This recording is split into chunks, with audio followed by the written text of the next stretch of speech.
अतिरिक्त प्रमाणात एका अगोदरचं जेवण पचलं नाही आणि पुढे तुम्ही परत देताय, तर ह्यानी लहान मुलांच्या पचनशक्तीवर फार दुष्परिणाम होतो. तर ती गोष्ट टाळणं माझ्या दृष्टीने फार गरजेचं आहे.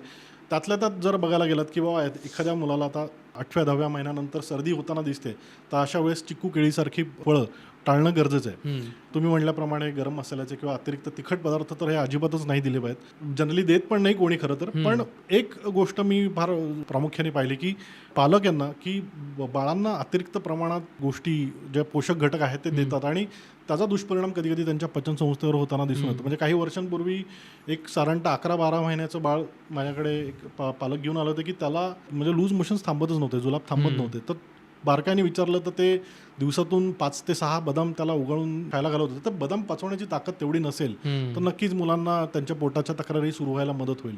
पहिलं ती गोष्ट नीट करणं गरजेचं असतं.